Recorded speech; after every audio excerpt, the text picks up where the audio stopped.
Hello, you're tuning in to another episode of Culture Mosaic, brought to you from VTV International. My name's Laneng, and now in today's episode, we'll get to continue to discover the diverse cultural traits the local culture scene has to offer. We'll get to know the very unique traditional arts of making tò he, talk to Oplet's band. You feel excited yet? Well, stay tuned. Tò he artisans strive to promote Vietnamese traditional toy.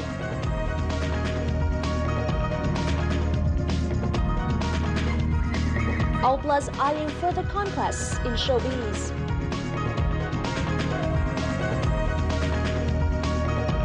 Walking program discovers Hanoi history through street sound. Let's check out the most vibrant cultural events of the last week.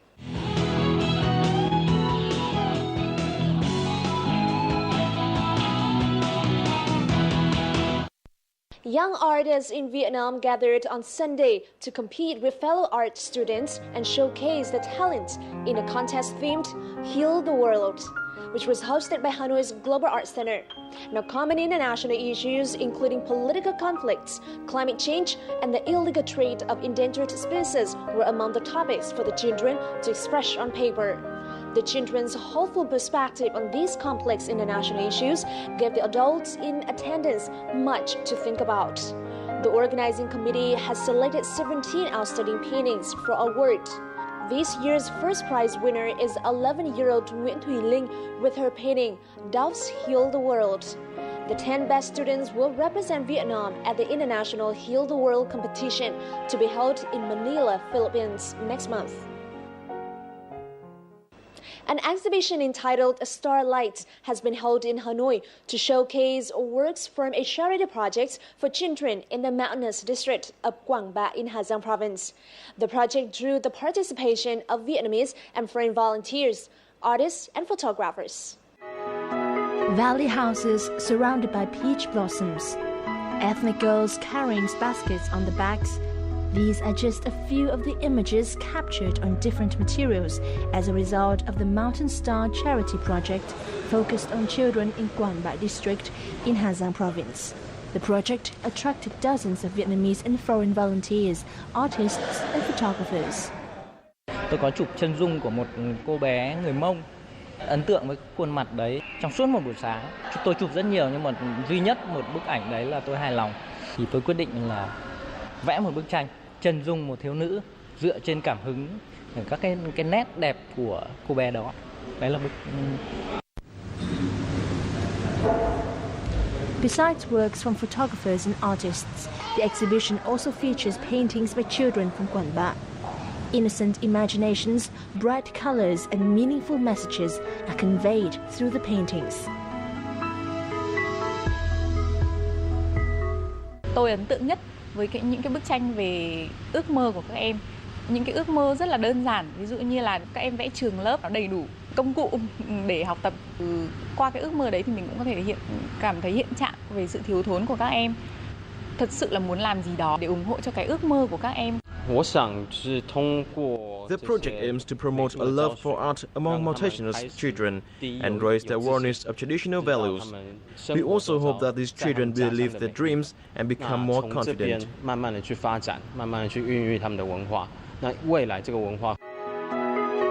After the exhibition in Hanoi, these works will be displayed in Hà Giang province later this year. An auction will also be held following the last day of the exhibition, with all the raised funds going to help poor ethnic children.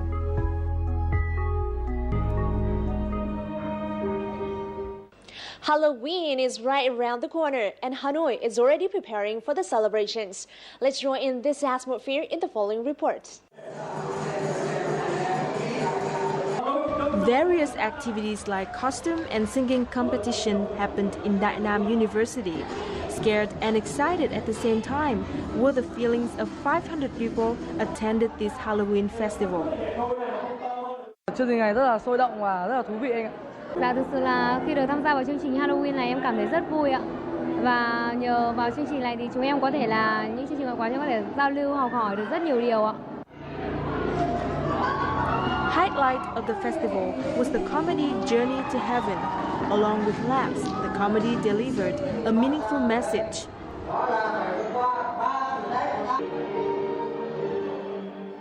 Mục đích của cái lễ hội này là tạo ra sân chơi bổ ích cho các bạn phát huy năng lực sáng tạo, tinh thần đoàn kết và chia sẻ trong các công việc chuẩn bị.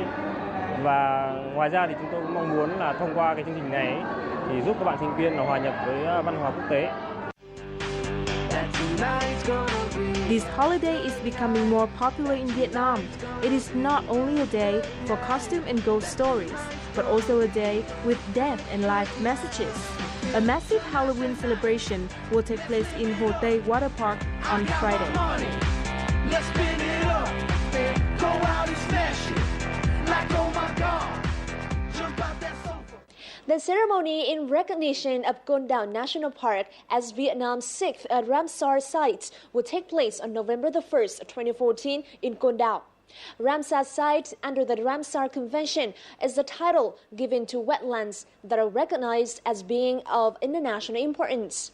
Con Đảo National Park is Vietnam's 6th Ramsar and the 2,203rd Ramsar site in the world.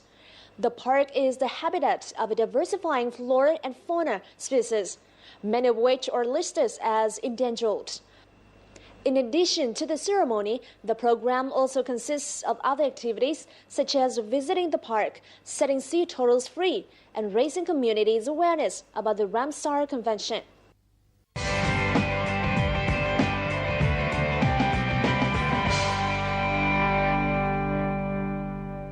Have you ever seen these colorful toys figurines in Vietnam before? They are tò he, a traditional toy for Vietnamese children, made from glutinous rice powder and shaped into edible figurines. Amidst the overwhelming influx of modern toys and illustrated books, craftsmen in Xuân La village are striving to follow their father's tradition to carry on with their tò he toys and the adventure of imaginative figurines to children in Vietnam. Roosters, dragons, or horses. These are sculptured tò he figurines fashioned from colored rice dough. As a unique traditional toy, tò he remains a sweet childhood memory of many Vietnamese people.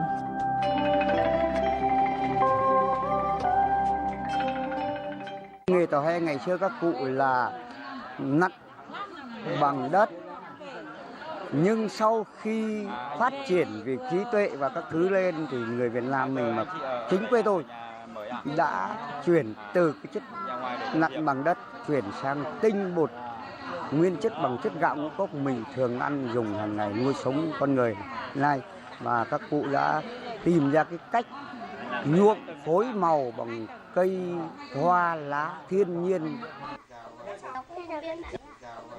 It is said that the craft appeared in Xuân La village approximately 300 years ago. Through the ups and downs of history, the tò he craft continues to be handed down from generation to generation. Chúng tôi sinh ra thì chúng tôi lại tiếp tục kế nghiệp của như thế các cụ kể lại. Thì cái nghề tò he này không bao giờ mai một được. Cũng lúc nào cũng để như thế này làm cho mua vui cho các cháu, mới hai là để cho các cháu nó có cái trí tưởng tượng để muốn gìn giữ lại được như thế là lâu đời để mà truyền mãi cho các con các cháu sau này. In a bid to preserve and promote tò he to children and adults alike, artisans in Xuân La village are taking part in fairs and teaching school children about the craft.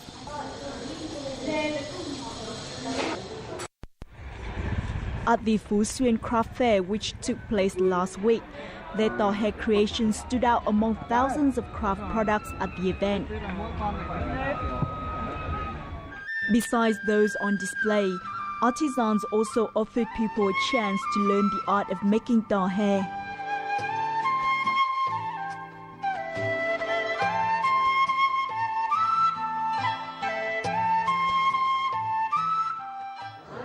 After watching these artisans making the figurine, I think it's not that hard and I like a challenge. So let's see if I can make something for myself.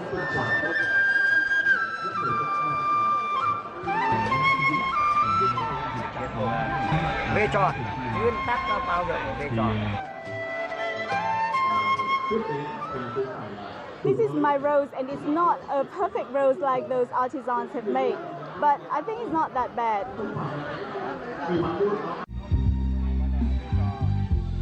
Tàu he not only attracts children, adults seems to be intrigued with the craft as well. Sau khi mà nhìn vào cái gian hàng tò he thì tôi thấy cái tuổi thơ của mình như đã được sống lại ạ. Các cái hình hoa rồi hình người rất là đẹp, bắt mắt, rất là nhiều màu sắc. Vừa rồi thì đã được các nghệ nhân hướng dẫn lặn bông hoa rất là đẹp ạ. Tôi rất là khâm phục cái tài năng của các nghệ nhân lặn tò he hôm nay. With lumps of colored sticky rice dough, craftsmen in Xuân La village can make tàu he depicting a vivid world in children's minds.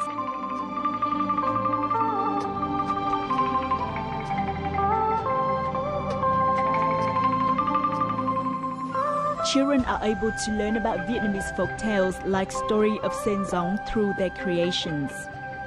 Chúng tôi hiện bây giờ vẫn hướng dẫn lại cho các cháu biết là để nặn lại những vị anh hùng của dân tộc. Đấy, ví dụ như Thánh Gióng, rổ tre đánh giặc Gân. Con rất thích con ngựa ảnh đó mình. And with a passion for tàu he, artisans in Xuân La will surely make every effort to preserve the craft and continue to bring joy and happiness to future generations of Vietnamese children. From an everyday crop, craftsmen in Xuân La are able to depict heroes, ordinary elements of daily life, and fairy tales for children to enjoy. Xuân La villagers take pride in the fact that nowadays tàu he makers can be found nationwide and even abroad. Although tàu he are small, they hold a lot of sentiment and honor for local craftsmen.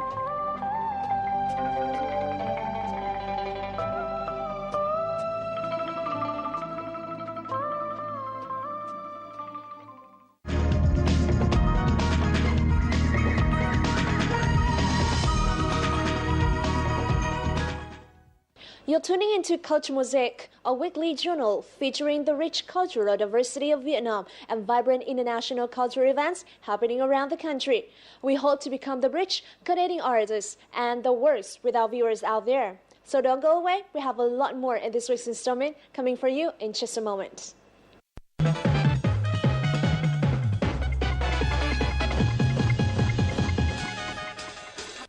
Having conquered the hearts of many music lovers to make it all the way to the grand finale of the X Factor, O+ is now the latest commodity in the entertainment industry. Our reporter Michael Liu will this week seize the opportunity to sit down and have a chat with the boys.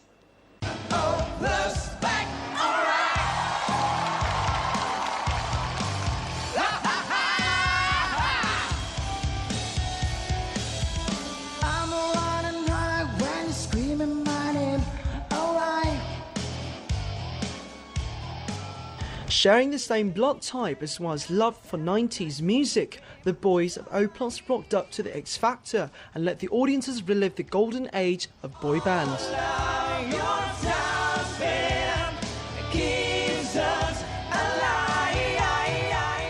Their all too familiar tunes were combined with innovative flair as the team won over the judges as well as fans all the way till the end of the competition.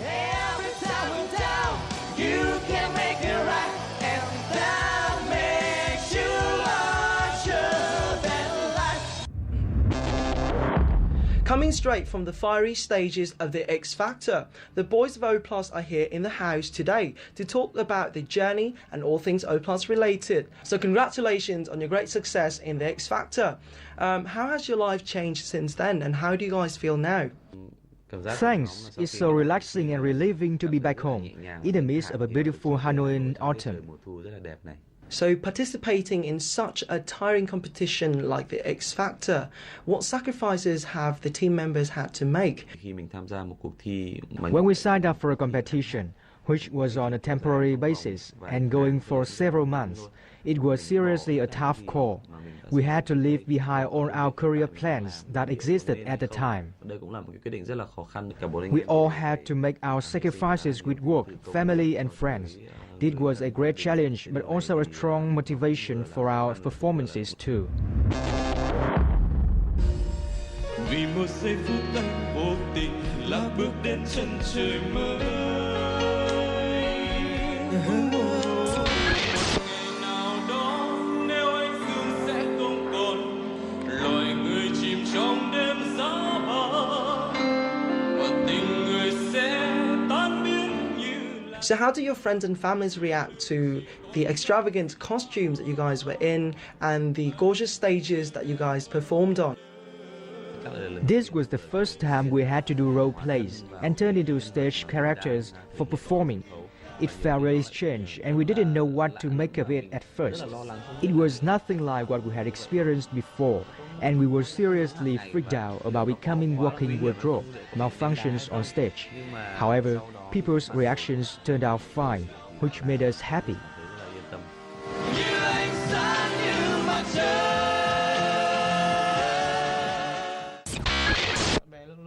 Our angel wings left a deep impression on people, so much that they all ask every time they see us, "Did you forget to bring your wings today, angel?"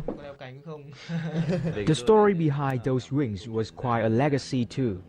When we decided to morph into winged angels for our performance, the wings our organizers first came up with were rather like chicken wings. We seriously were imagining our wings to be more like Angelina Jolie's fallen angel's wings from Maleficent. Fortunately, one of the crew members used her connection and saved the day.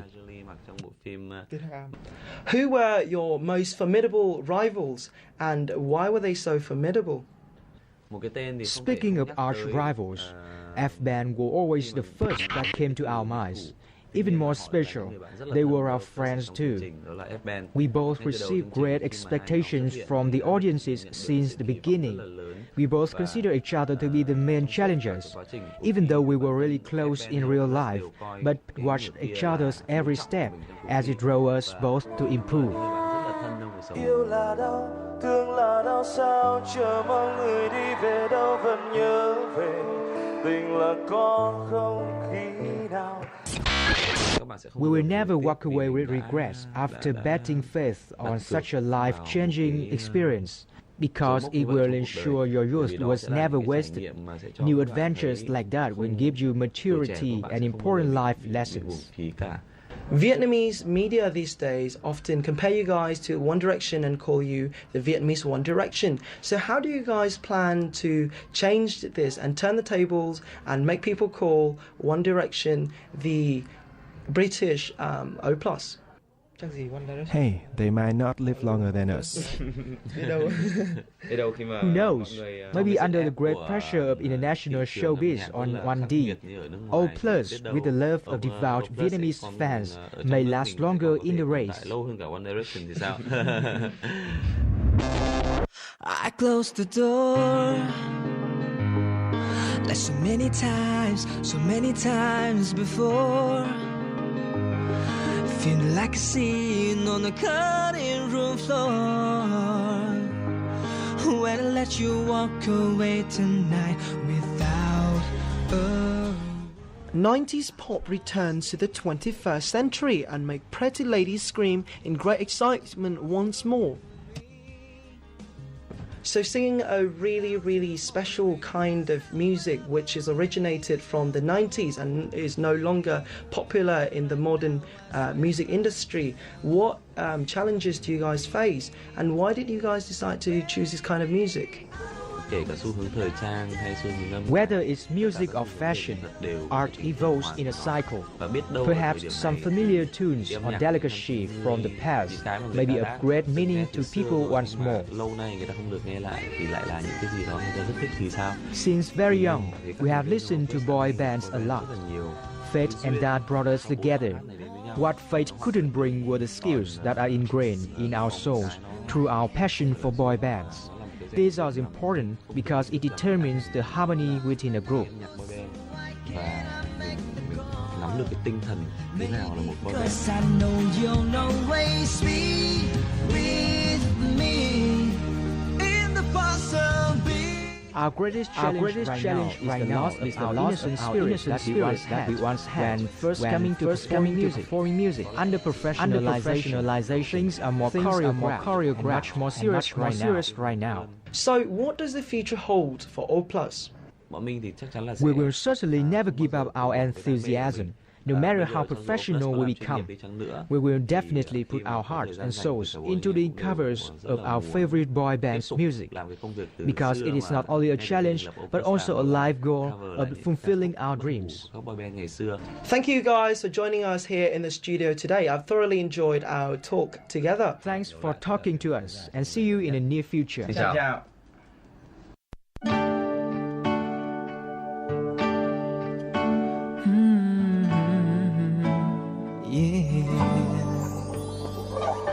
Baby, please try to forgive me.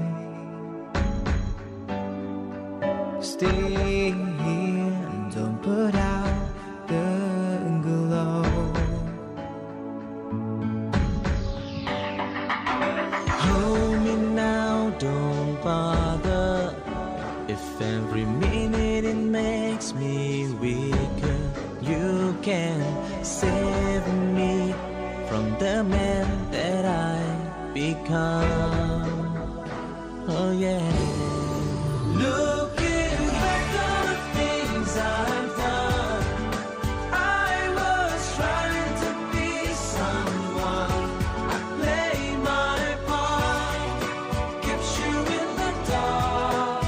Now let me show you the shape of my heart.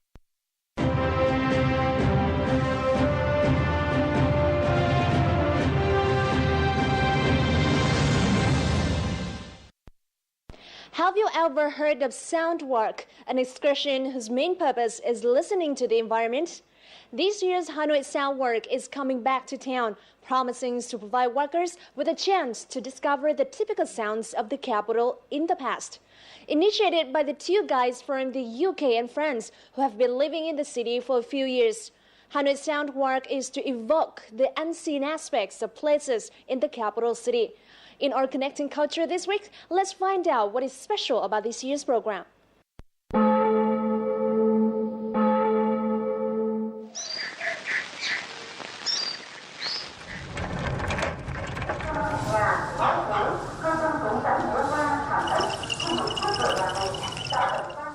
Do you want to join in an audio tour around Hanoi, listen to the unique sound and music of Hanoi's hidden past, or even listen to the story of Hanoian people date back to decades ago that happened right at this very spot that where I'm standing? Well, let me show you how. With this headphone and smartphone, you can install an application on this smartphone, a map of sound and GPS. You can do that. Well, as you notice, I'm standing at Dongsun Market, and now I turn on the application on this smartphone, and now can you hear the some singing that dates back to the 1930s?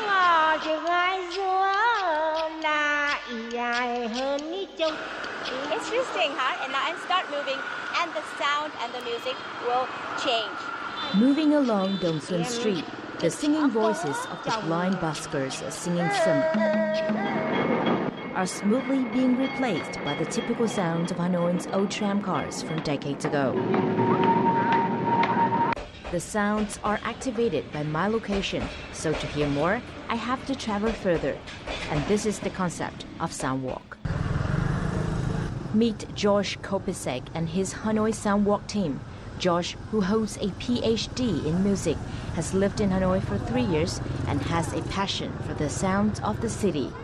He was the one to create a map of sounds in Hanoi for the project. When you step out onto the street, the software knows exactly where you are, and it will play sounds according to your location.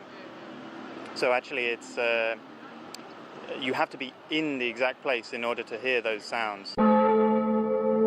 Standing outside the St. Joseph Cathedral on Nha Trung Street, you can suddenly hear a bell ringing, followed by a choir and preaching. The sound wasn't coming from the church, but from the headphones. The Hanoi Soundwalk is designed for the path that connects Nhà thờ lớn, St. Joseph Cathedral to Dong Suất Market. This part of the capital has been a bustling trade center for at least 100 years. We did a lot of research on the history of the city, and Hanoi is particularly interesting because of the 36 trade streets in Hanoi. So we did a lot of research on what each of those streets used to sell, and then we started to get some ideas about what kind of sounds that we could use for each of those streets. The idea of bringing the Soundwalk concept to Hanoi came to Josh and his friend Matthias Rossignol, a computer science specialist from France, at the beginning of last year. At that time, Hanoi Soundwalk was the first location-based audio tour of its kind to run not just in Hanoi, but in Asia. This year, they are launching the project in 2 cities at opposite ends of the world, Copenhagen and Hanoi, with the participations of 2 sound artists from those cities, Vietnamese composer Lương Huệ Trinh and Danish sound artist Hans Sidal. Soundwalk 2014 will be launched in November this year in both cities. Thì mình sẽ phải cùng với nghệ sĩ ở bên Đan Mạch sẽ tìm hiểu về cái thành phố đó, sẽ phải tìm hiểu về lịch sử, tìm hiểu về những âm thanh đặc trưng của cái đoạn đường, của những cái quãng đường mà mình sẽ làm, mình sẽ mang lại cho cái khán giả, cho người nghe những cái cảm giác và những cái sự tưởng tượng nhất định nào đó. In the meantime, the team is developing a new smartphone application to better serve the sonic walkers in both Hanoi and Copenhagen. One of the main reasons why we do this project is we try to provide the artists, not musicians, but also other artists, to can come to other cities and try to exchange culture between cities and try to develop the culture globally. With this support already garnered from the Danish Embassy and the Danish Composers Association, additional funding is sought online through a crowdfunding campaign which targets to collect $5,000. By the end of this year, sonic walkers can listen to environmental sounds conjuring a different space and time, and music performed by unseen musical troupes in not only Hanoi but also Copenhagen. And remember, you have to be there to hear those sounds. Hoài Lương, Vietnam Television, Hanoi. I hope that you've enjoyed the show. Now please feel free to contact us at culturemosaic@vtv.vn with any comments and suggestions you may have, or to tell us about any cultural events you've been to with your own videos as well. You can watch repeats of our program online at vtv4.vn or youtube.com/vtv4go. Thanks for watching. This is Lenning, and goodbye for now.